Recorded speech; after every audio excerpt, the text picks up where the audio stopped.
And we're back, and we're just about coming to the conclusion of today's event. We are live in Leimert Park, Africatown, BLM Turns 10, the People's Justice Festival, and you just heard the one and only Dr. Cornel West take the stage. And he's gracious enough to come over here and talk with the conversation live. And we were talking off air, and we realized that we're not that far apart.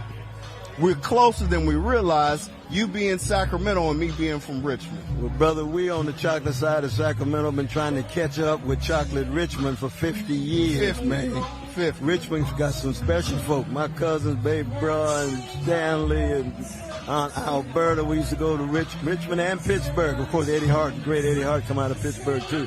But those two spots got something special when it comes to black folk. I agree. I don't know what it is.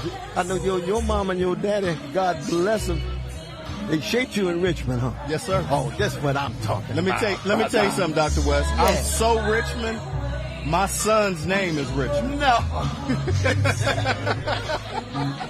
That's what I'm talking about, though, you see. That's how Richmond I am. That's how love goes from one generation to the next, tried and true. So I want to expound on some things, because I've done over 400 episodes of this conversation live. I'm in my 7th year. Wow. And one thing I sign off every show with, until we have another opportunity to speak, Agape. Because I come with the spirit of the Lord, and love, and God's unconditional love. But you take that love and you expound on it.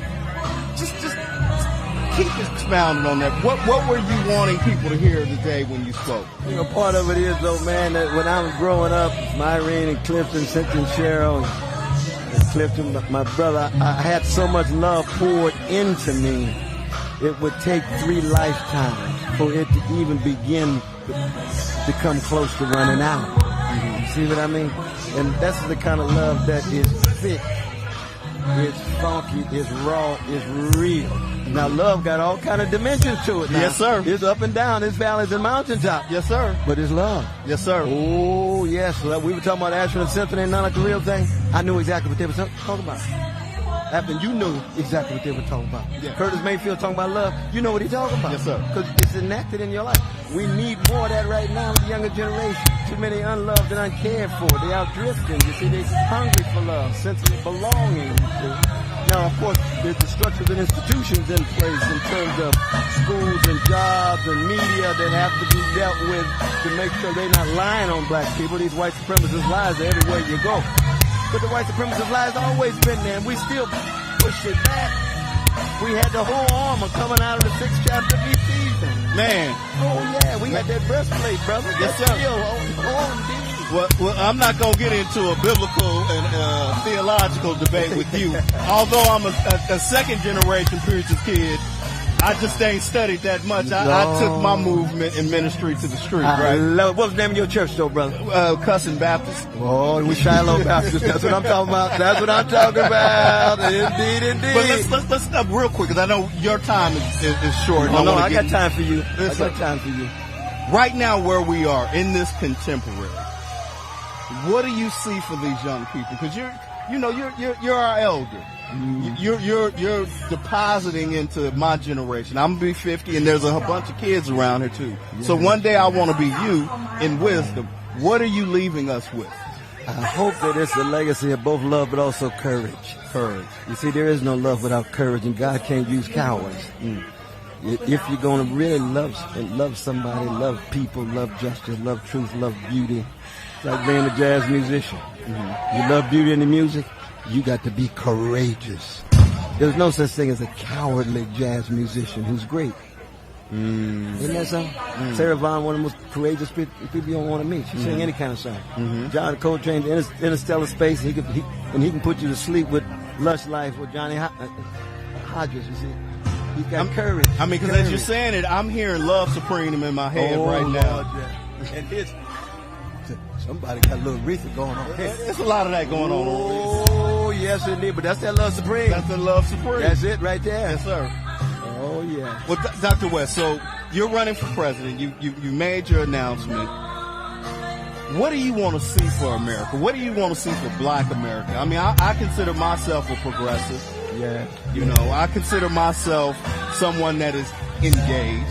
I'm I'm paying attention, but some of us aren't. But what do you see for Black America? What's your plan? Well, part of it is, I'm building on the legacy of Martin Luther King Jr. Poverty. I want to abolish poverty. I want to abolish homelessness. I want to abolish low income. I think, in fact, that everybody can have access to a job with a living wage, free health care across the board, and free education. We got trillions and trillions of dollars in the military. Doesn't have to be there. That's war priority. See what I mean? Absolutely. The money is there. And all we got to do is go to war again, and trillions come back again for the war. But it comes to war against poverty. No, we don't have the money for war priorities. We need to have voices, not just running for president, voices everywhere. Because I'm just a moment in a movement. I'm not obsessed just with electoral politics. That's just one context where you can love and serve the people better, especially the least of these. I mean, because we were talking off air about that truth telling, right? Like, you tell the truth. I try to. Lord, I try to.